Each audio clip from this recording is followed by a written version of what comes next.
अब हम अपने लेबर मार्केट के इश्यूज़ और एजुकेशन के इश्यूज़ के अलावा यंग लोगों की कुछ हैबिट्स को डिस्कस करते हैं कि उनकी हैबिट्स एक्चुअली होनी क्या चाहिए। चूँकि आप एक ऐसे ग्रुप से ताल्लुक़ रखते हैं जिनको टीन कहा जाता है, यंग लोग हैं। एक बड़ी अहम और अच्छी किताब है, one of the best selling book in the world, written by Sean Covey, and the name of the book is the 7 habits of highly effective teens और यंग पीपल। मैं यहाँ पे उसने अपनी किताब बहुत अच्छी है, लाइफ़ चेंजिंग बुक है, आप ज़रूर उसको पढ़ें। यहाँ पे मैं उसको इसलिए लेकर आया हूँ आपके कोर्स में कि बहुत सी चीज़ें आप बाकी कोर्सेज़ में सीखेंगे। ज़िंदगी गुज़ारने का तरीका आप इस किताब से सीख सकते हैं। क्योंकि अगर आपको ज़िंदगी गुज़ारने का तरीका आ जाए, तो आप वैसे ही कामयाब होंगे, चाहे आपको जैसे मर्ज़ी हालात का सामना हो। तो पॉपुलेशन पाकिस्तान की या जो लोग हैं, वो बहुत सी चीज़ों में उनको इम्प्रूव करने की ज़रूरत है। So I am writing the same words as written by the author. लेकिन मैं यहाँ पे इंस्टेड ऑफ इफ़ेक्टिव टीन्स, उसने अपने दूसरे या तीसरे पेज पे इन चीज़ों की अहमियत को उजागर करने के लिए उसने इनको बिल्कुल उलट अंदाज में लिखा है कि what are the habits of highly defective teens, यानी कि गंदे बच्चों की आदत क्या होती हैं। आपको ये इसलिए नहीं मैं पढ़ा रहा कि आप इसको सीखें या इसको अपनाएं, मैं इसलिए पढ़ा रहा हूँ कि जब आप इनको पढ़ेंगे तो आपको वाक़तन एहसास होगा कि इनमें से बहुत सी आदतें बिल्कुल हमारे अंदर होती हैं। और जब आप इनको पढ़ेंगे तो आपको लगेगा कि ये तो वाक़तन ऐसा नहीं होना चाहिए, क्योंकि नतीजा हमेशा वही निकलता है। चीज़ों को पढ़ाने का ये एक बड़ा अच्छा मेथड है कि आप पॉजिटिव वे में बात करने की बजाय उसके नेगेटिव साइड को दिखाएं, तो लोगों को एहसास होता है कि ये आदत कितनी बुरी है। So I am writing the same words, और पर्पज़ इसका यही है कि we need to learn the good habits instead of bad habits. The habit number 1, the habit of highly defective teen क्या होती है? रिएक्शन। हमेशा रिएक्शन शो करें। मैं उसके अल्फाज दोहराता हूँ, आप इस पे गौर करें ज़रा। कि blame all your problems on your parents, your stupid teachers, your lousy neighbourhood, your friends, your government और समथिंग और समबॉडी एल्स। कि अपनी ज़िंदगी के तमाम मसाइल का ज़िम्मेदार अपने माँ बाप को ठहराएं, अपने बहन भाइयों को, अपने दोस्तों को, अपने नेबर्स को, हुकूमत को ताने दें, किसी ना किसी चीज़ पे अपने मसले को डाल दें। बी अ विक्टम, ये बड़ा फोर्सफुल वर्ड है कि आप हमेशा एक ऐसी पर्सनैलिटी बन के रहें कि जिसमें आप विक्टम बने हुए हैं, मजलूम बन के रहें। Take no responsibility of your life, act like an animal, if you are hungry eat, if you feel like doing something you know is wrong just do it. इनको पढ़ते हुए हंसी भी आती है, लेकिन आप ज़रा इन पे गौर करें कि इनमें से कोई भी हैबिट अगर हमारे अंदर है, जो कि बहुत सी होती भी हैं, तो उसका नतीजा क्या निकलेगा? तो रिएक्शनरी अप्रोच को ख़त्म करने की ज़रूरत है। So what is habit number 2? Habit number 2 describes that begin with no end in mind.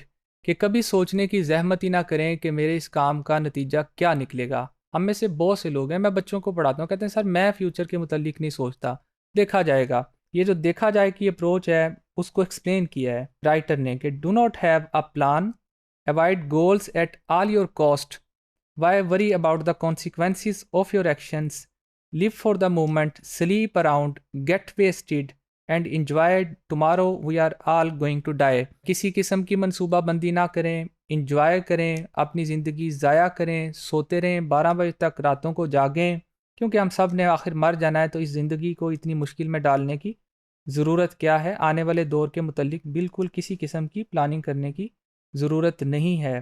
Habit number 3, put first things last.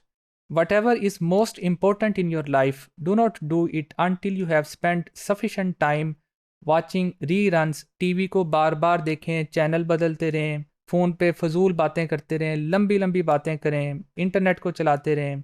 अपने होमवर्क को तो ख़ास तौर पे कल पे छोड़ें, बल्कि मेरे एक टीचर ये कहते थे कि आज के काम को कल पे नहीं, उसको परसों पे छोड़ दें, क्योंकि आपने कल भी यही कहना है।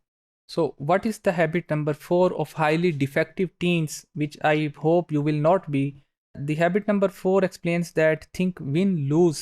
कि आप अपने आप को हमेशा ऊपर रखें, दूसरे नुकसान में जाएं तो आप ज़्यादा सेटिस्फाइड फील करेंगे।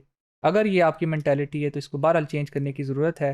और ये आपको ये बताती है कि see life as a vicious competition, do not let any one succeed at any thing, because remember if they win you lose. If it looks like you are going to lose make sure that others also lose. ये बड़ा मशहूर call है कि दोस्त की नाकामी पे गमगीन होना तो आसान होता है, उसकी कामयाबी पे खुश होना मुश्किल है। Habit number 5 is seek first to talk then pretend to listen. ये एक बहुत अच्छी खूबी है दूसरों को सुनना। अगर ये खूबी नहीं है तो फिर क्या आपकी खसूसियात हो सकती हैं, मेरी हो सकती हैं। ज़रा इसको सुनिए कि you are born with a mouth. Allah ने आपको एक मुंह के साथ पैदा किया है, इसको मुकम्मल तौर पे यूज़ करें। Make sure you talk a lot, बहुत बातें करें। Always express your side of the story first. Once you sure everyone understand what you are saying, your views, then pretend to listen by nodding and saying oh ho। पहले सारी बातें सुनाएं, फिर ऐसे दिखाएं कि मैंने आपने बात सुनी है, चाहे आप ना सुने। और अगर आप ये समझते भी हैं कि दूसरों को बोलने का मौका देना चाहिए तो उनको बताएं कि उन्होंने क्या कहना है। सिर्फ लोगों को बातें सुनाया करें, कम सुनने की आदत डालें। Habit number 6, do not cooperate, be your own island. लोगों के साथ ताउन ना करें। You are different from others so never cooperate with other people. लोग इस काबिल नहीं है कि आप उनके साथ ताउन करें। हैबिट नंबर 7 क्या है कि wear your self out and never think to improve your self. Never study, do not learn anything new, avoid exercise and from heaven sake stay away from good books, nature और anything else that may inspire you. इन तमाम habits पे गौर करें। इनको देख के, इनको सुन के ये लगता है कि ये आदतें तो बिल्कुल भी नहीं होनी चाहिए। As you have seen that these habits are the recipes of disaster. लेकिन हमें इसको एक्सेप्ट करना चाहिए कि इनमें से बहुत सी आदतें हमारे अंदर हैं।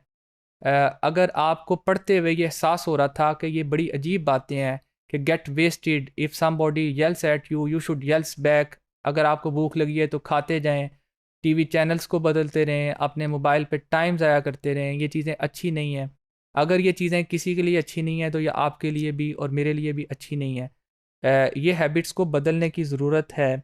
आपको किन में चेंज करना है।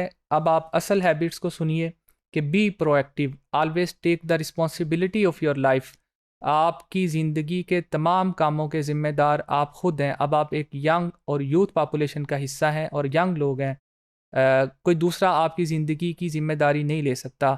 इसी बुक में एक बड़ा अच्छा जुमला है कि be the driver of your your life and do not live like a passenger of your बस। कि आप ज़िंदगी की अपनी इस बस को ड्राइवर के तौर पे चलाएं, इसमें पीछे बैठे हुए शख्स की तरह ज़िंदगी ना गुजारें। Begin with the end in mind, आपके गोल्स डेफिनेट होने चाहिए, क्लियर होने चाहिए। पुट फर्स्ट थिंग फर्स्ट, हर इंसान को पता है कि मेरे लिए सबसे ज़्यादा अहम क्या चीज़ है। हमेशा प्रायोरिटाइज़ करें। पहली जो सबसे अहम चीज़ है उसको पहले करें, फिर दूसरी करें, फिर तीसरी करें।